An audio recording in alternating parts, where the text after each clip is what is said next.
Hello everyone, how are you doing today? This is Steven with Divine Mobile Home Central. Today I'm coming back at you with another general information video. Now this is a subscriber requested video, so I want to give a special shout out to this person. Let's see, their name is BRS3558. Let me read you what they said, because this really inspired me to do this video right here. It says that I purchased a new mobile home, which was a double wide. The company that was hired to complete the mobile home has done a very poor job. Sorry about that. Sorry to hear that. The interior of the mobile home is not completely set up or cleaned up. The mobile home service that was supposed to be completing the complete job tells me that it's my responsibility. Okay. To complete everything and fill the trenches outside. What can I do about this problem before I can get the certificate of occupancy? Could you please cover these problems in one of your videos? Sure. BRS, absolutely. We'll definitely cover the problem. So this video is titled What to Do when the mobile home contractor doesn't complete the job. That's the title of the video. So I actually got some information online. So I just want to put a short disclaimer out there. I am no professional. I am not a manufactured housing expert. To be honest, I've never purchased a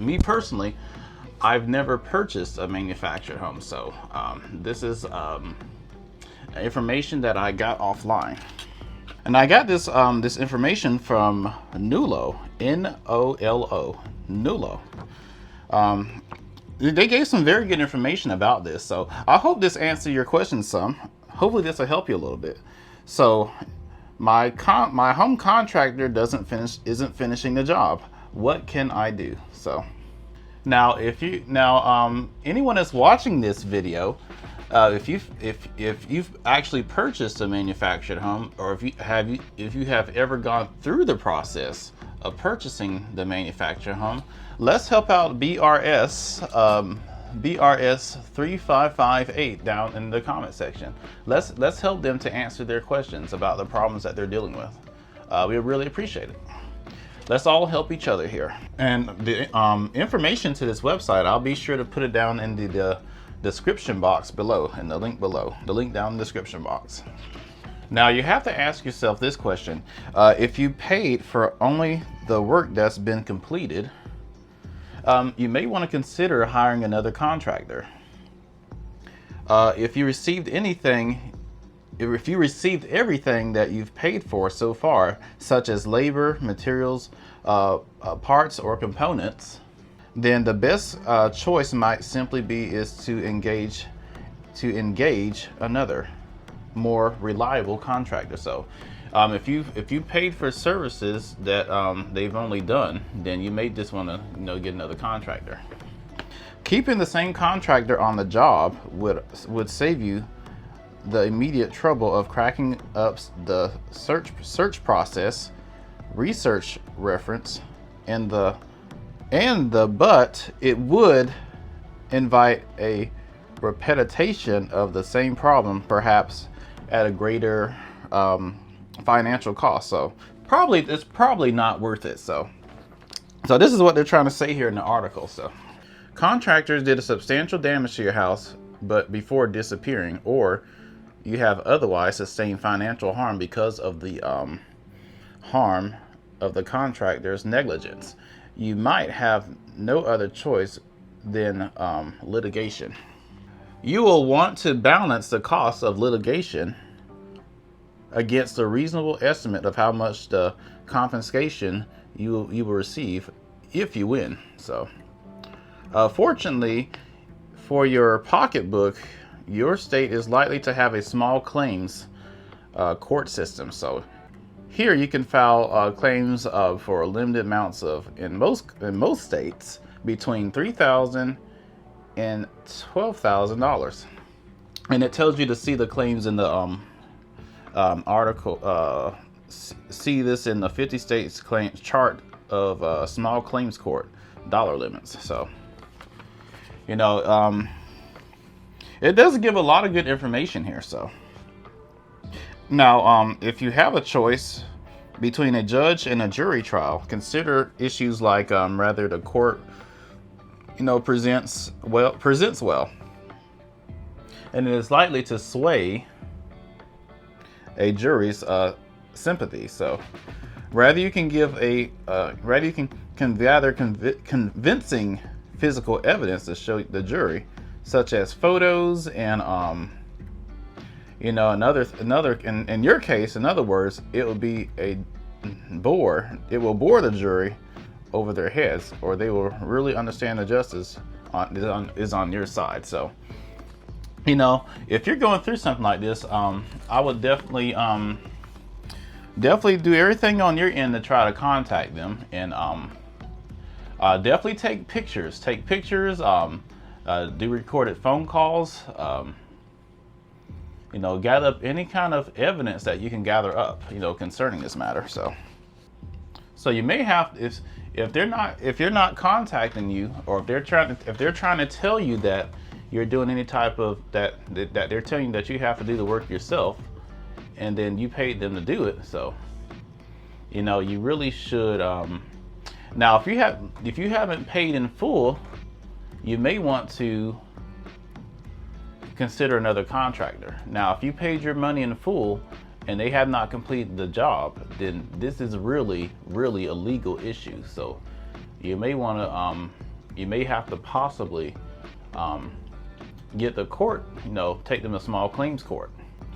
One thing I definitely advise you though is, make sure you have your receipts, make sure you have recorded phone calls, recorded conversations, save emails and text messages, save all that. That's evidence that you've tried to communicate with a contractor of the people that are setting up your mobile home. So definitely, keep all that as evidence. What if your claim is higher than the state's small claims court limit? Now, if the extended damage exceeds the maximum claim amount, you may have to file a claim with your county court. An additional expense, however, in particular. So I'm not going to read the whole thing, but again, I'll put the link down below so you can because I want you to read it for yourself if you can. I want you to be able to read it for yourself. So now another thing that you can do is where else to complain about the contractor's irresponsible behavior concerning setting up your home. You could also file complaints with the Better Business Bureau, or Angie's List. Excuse me, Better Business Bureau or Angie's List, online review sites, and the most important, your state's contractor's licensing board or commission. Have simple online filing procedures that make it easy to make a complaint against a negligent contractor. The complaints might not lead to a fully recovery of the amount of your loss, but you'll have the satisfaction of knowing that in the future, this contractor will be less likely to harm other innocent homeowners or potential new homeowners. So my suggestion to you is, if they refuse to do anything, then you may have to take them to small claims court. So, especially if you paid all your money, buying a manufactured home is really one of the largest purchases that you will ever make. So, I would definitely take them to take it as a legal matter if they refuse to do anything, especially if you paid everything. So, just like a vehicle, or actually much more so than the vehicle, purchasing a manufactured home is the largest purchase that you would ever make, and that's for the majority of us. So, definitely consider taking legal action if you don't have no other alternative. But if you only paid, if you're only paid partial, you may want to consider taking another manufacturer, another company that sets up manufactured homes on any kind of property. So I really don't know what I don't know what your true circumstances are, so it really depends on your situation. But I really hope everything works out with you for the better. Okay.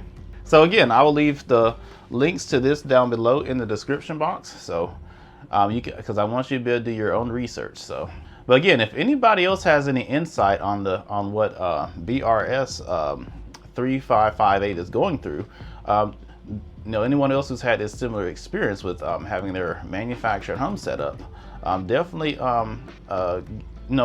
leave a comment down below to help him out or help them out. So we really appreciate it. All right, you guys. Well, I just wanted to get on here and talk about that. I just wanted to try to address their concern, So, and I really hope everything works out with you for the better for your new manufactured mobile home. So, all right, you guys. Well, that will conclude this video. If you found this video helpful, definitely give it a like. And definitely consider joining our family by subscribing to our channel. I do manufactured modular home tours, and I also do general manufactured home information videos, and as well as virtual tours. So if any of that interests you that concerns manufactured and modular homes, you are in the right place. So, and I invite you to subscribe to our channel. Really appreciate you. Love you guys. I thank you. All right, you guys. Well, this is Steven with Divine Mobile Home Central, your central source for manufactured modular home tours and more. I will see you all in the next video. You all take care and have a wonderful day.